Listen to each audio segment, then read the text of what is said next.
Existem muitas técnicas de integração, mas a primeira que a gente aprende que é primordial para resolver qualquer outra técnica de integração é a integral direta, onde você só precisa conhecer as integrais das funções elementares. Nesse vídeo a gente vai resolver a questão 1, 2 e 3 da seção 6.2 do livro de Cálculo A da Miriam, onde a gente só vai usar a integral direta usando a regra da potência, integral de potência. Eu sou a Prof. Jaque de Matemática e se você gosta desse assunto ou precisa desse assunto, curte o vídeo, se inscreve no canal para mais novidade. A gente vai começar resolvendo pelo exercício 1, integral de dx sobre x ao cubo. Todas essas integrais que a gente vai fazer, da 1 até a 3, elas só vão usar a regra da potência para a gente resolver. E nesse exercício ela pede para a gente calcular a integral e verificar se a resposta é realmente a integral. De que maneira? Derivando a resposta que a gente encontrou da integral e verificando se quando a gente deriva, volta a ser o que estava ali dentro do integrando, né? A função que estava dentro da integral. Então, nesse caso, a gente só vai usar a regra da potência. E para isso, para a gente integrar esse x sobre x ao cubo, eu não posso usar a regra da potência, porque essa potência precisa estar no numerador apenas. Então, a gente vai usar as propriedades de potenciação e vai reescrever esse x ao cubo, 1 sobre x ao cubo, né, como x na menos 3. Trocando o sinal, já que eu tinha um termo no denominador, eu levo para o numerador trocando o sinal, colocando o sinal de menos. E agora sim eu posso usar a regra da potência, já que eu tenho um x na n. E esse n que aparece na regra da potência, ele pode ser qualquer valor, exceto o menos 1, porque senão a gente teria uma divisão por zero. Mas qualquer número pode, qualquer outro número, né, pode aparecer, inclusive fração e números negativos. Então, o que eu vou aplicar agora? Eu vou usar essa regra aqui. Eu tenho n igual a menos 3, então eu vou colocar 3 menos 3 mais 1 dividido por menos 3 mais 1, que eu destaquei aqui em verde, né? Mais a constante de integração, porque a gente está fazendo uma integral indefinida. Agora, menos 3 mais 1 é menos 2, e esse número que está aqui no expoente é o mesmo que aparece aqui na divisão, tá? Posso deixar assim, mas em geral a gente dá uma ajustada, né, e reescreve na forma mais padrão. Uma dessas formas mais padrões é tirar o menos do denominador e trazer ele para frente, e também trocar esse sinal negativo do expoente. Então, para isso, no mesmo processo que a gente fez para levar para cima, a gente vai fazer para levar lá para o denominador, né, trocar o menos 2 por 2. E aí eu multiplico pelo 2 que já estava aqui no denominador. Não posso simplesmente deixar nada em cima, então a gente coloca 1, porque é o elemento neutro da multiplicação, né? É como se já tivesse uma multiplicação por 1 aqui na frente do x na menos 2. E com isso, então, a gente fez a integral. A gente passou por o processo e integrou. Será que essa realmente é a integral? Né? Como é que a gente vai fazer isso? Vai fazer a prova real, que é derivar essa função. Mas eu não vou derivar essa aqui, porque essa aqui ainda a gente precisa ajustar. Eu vou derivar essa aqui um passo antes, tá? Porque já fica mais fácil de gente derivar, porque já vai ter uma potência ali no numerador e não no denominador. Isso aqui a gente poderia fazer usando a regra do quociente, mas se eu olho para essa, eu consigo fazer de uma maneira mais rápida, usando a regra normal de potência. Então, aqui, quando eu derivo, a gente vai usar essa regra, né? Derivada de x na n é igual a nx na n menos 1. E isso aqui vale para qualquer valor de n, tá?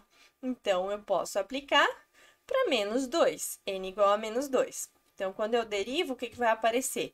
O menos 2 vai para frente, que é esse n, e em cima fica menos 2 menos 1. Só que já tinha o menos 2 da integral embaixo, então é constante, na derivada a constante se mantém quando ela está multiplicada por uma função. Só não se mantém quando ela está sozinha, como no caso desse c, que vai zerar. Então, a gente pode simplificar o menos 2 com menos 2 e vai ficar x na menos 3, que é exatamente o que a gente tem aqui em cima, né? Que tem dentro da integral. Então, ok. Questão 1, certo. A questão 2, então, já fica um pouco mais elaborado. Um detalhe que a gente ver aqui é que ela muda a notação. Ela não tem mais a variável x, mas sim a variável t. E não tem problema. O que a gente tem que analisar? A variável que a gente está integrando. Esse dt, ele não interfere ali na nossa integral, na resposta, mas ele é essencial para a gente saber em qual variável a gente está fazendo a integral. Então, se aparecesse outras letras aqui no meio, não importa. O importa é que eu estou fazendo uma integral em t. Esse primeiro termo, ele é uma potência, então, ok, a gente consegue integrar usando a regra da potência. Mas o que a gente faz com essa raiz? E aí vem os conhecimentos básicos de matemática básica que acabam interferindo nesse processo de manipulação. Essa raiz quadrada eu posso escrever também como uma potência. Lembrar que quando eu tenho uma raiz quadrada, esse 2 que estava aqui no índice da raiz, ele vai como fração. Então, aparece o 3, que já estava aqui, e eu divido pelo 2, que é o índice da raiz. Então, sempre lembrar que se tiver raiz, a primeira coisa transforma em potência. E aí, eu vou também utilizar de novo aquela regra de inversão do sinal. Então, se eu tenho um expoente positivo no denominador, ele vai como um expoente negativo lá para o numerador. E agora sim, eu tenho integrais de potências. E a gente vai usar a mesma regra que usou no exercício 1. O primeiro n é 2 e o segundo é menos 3 dividido por 2. Posso usar, de novo, posso usar para negativos, para frações, frações negativas, né? Eu só não posso usar para menos 1. Então, aqui vai ficar 9, que é a constante na integral, ela mantém, né? E vou integrar o t quadrado, que vai ficar t ao quadrado mais 1 dividido por 2 mais 1. Mais a outra integral, que eu vou usar de novo a regra da potência, só com um n igual a menos 3 meios. Então, vai ficar menos 3 meios mais 1, menos 3 meios mais 1. E aí, a integral, a constante, né, de integração. E se você tem alguma dúvida de como fazer soma de frações, aí você faz com mais calma, faz um passo a passo mais detalhado. Se você já tem mais segurança, então segue reto, né? Faz logo a soma e já coloca ali direto. E eu tô fazendo passo a passo para ficar bem claro da onde vem cada um desses números que vão começar a aparecer. Bom, a gente fez a integral. Esse passo aqui é a integral. Esses passos antes são ajustes que a gente faz para resolver uma integral. Aplicamos a integral e depois a gente faz de novo ajustes, essas manipulações algébricas. Não dá para deixar simplesmente assim. Tem elementos que podem ser juntados, que podem ser melhorados, né? Então, vamos manter o 9. O t vai ficar ao cubo dividido por 3, porque eu vou somar 2 mais 1. E aqui eu preciso somar o menos 3 meios mais 1. E aí eu vou fazer aqui no cantinho. Quando a gente está fazendo uma integral, sempre vai aparecer esse mais 1. Então, para facilitar, o que eu faço? Eu troco esse 1 por 2 dividido por 2, porque 2 dividido por 2 é 1. Aí, eu vou ter o mesmo denominador nas duas frações, e a soma disso é manter o denominador, e eu faço a operação só com os numeradores. Então, menos 3 mais 2, que é menos meio. E aí, eu vou jogar ali, t na menos meio dividido por menos meio, mais a constante de integração. Posso melhorar ainda mais. Eu consigo simplificar o 9 com o 3, vai ficar 3t ao cubo. E eu posso, aqui eu tenho uma divisão de frações, né? Eu posso inverter essa fração. O sinal de mais com o menos vai ficar menos, né? T na menos meio vezes 2 sobre 1 mais c. E aqui eu já poderia colocar direto, né? 2 menos 2 sobre t na meia, porque aí eu tenho o sinal de menos, eu já levo lá para o denominador também, tá? E esse 1 acaba sumindo porque multiplicar por 1 é um elemento neutro da multiplicação, ele não interfere, né? E essa é a nossa função, a integral dessa função original. Posso escrever esse t na meio como raiz também, para deixar na forma mais padrão que a gente tem. E essa é a integral. Agora, a gente precisa verificar, né? A questão pede para a gente verificar se essa função é realmente a integral dessa função aqui de dentro. Para isso, a gente vai derivar ela para ver se chega nisso aqui. Então, o que que eu vou fazer? Eu não vou pegar essa função final, eu vou pegar aquela anterior, onde eu tinha a raiz de t no numerador escrito como um t na menos meio, porque aí eu uso de novo a regra da derivada da potência. Então, derivar 3t ao cubo, eu vou usar essa regra, vou manter o 3 e vou derivar t ao cubo, que é 3t ao cubo menos 1, vai ficar 2, já posso fazer direto se quiser. Derivada do segundo termo vai ficar menos meio vezes o menos meio, né? Porque eu vou usar a regra da potência, e menos meio menos 1, usando aqui a propriedade da potência. E a derivada da constante, então, é zero. 3 vezes 3 é 9, t ao quadrado. E aqui eu tenho menos com menos, mais. O 2 vai acabar cancelando com esse meio. Vai sobrar só essa potência aqui, que é t na menos 3 meios. A gente fez menos 3 meios mais 1. Então, a mesma ideia, né? Faço aqui, transformo esse aqui em 2 sobre 2, menos 1 menos 2, vai dar menos 3 meios. E aí, a gente tem exatamente o que está aqui dentro da integral, só que não exatamente na forma escrita, mas é a mesma forma, representa o mesmo valor. Eu só preciso trocar, então, esse menos 3 meios pela raiz quadrada, né, de t ao cubo, e eu tenho, de novo, a função que está aqui dentro. E, por último, a gente vai fazer a integral da ax a 4 mais bx ao cubo mais 3c dx, né? Questão 3.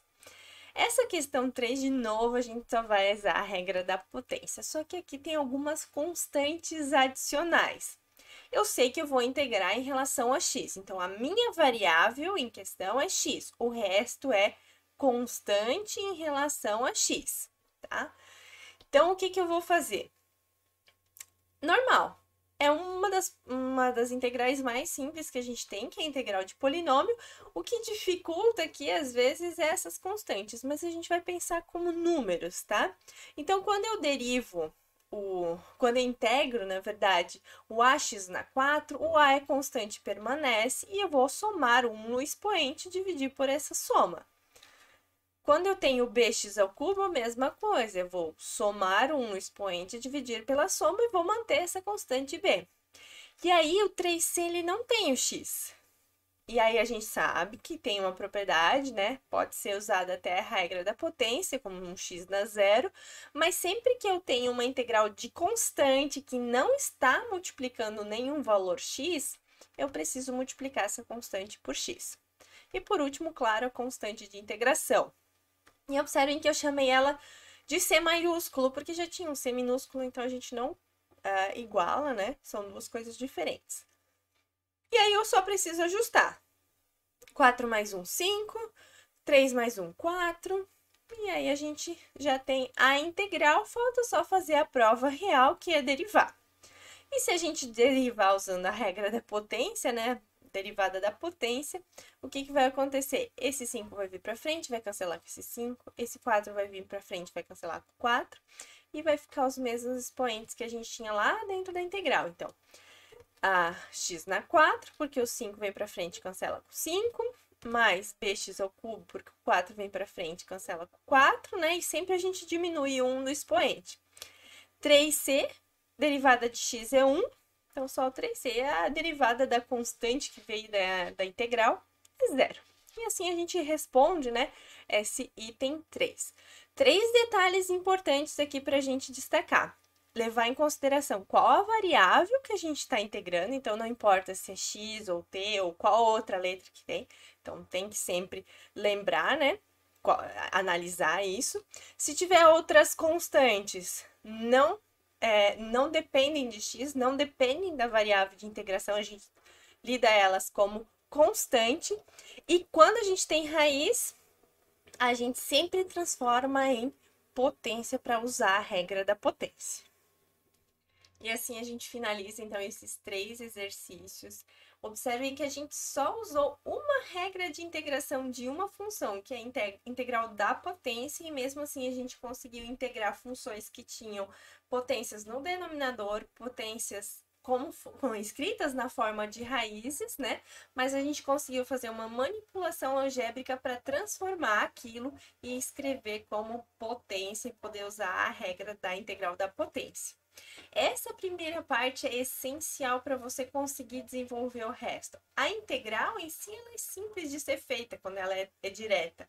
O que vai dar mais dificuldade é essa parte inicial de estruturar ela, organizar ela para que você consiga aplicar a regra de integração e lá no final, para de novo organizar, estruturar ela para que fique uma forma mais padrão, mais apresentável.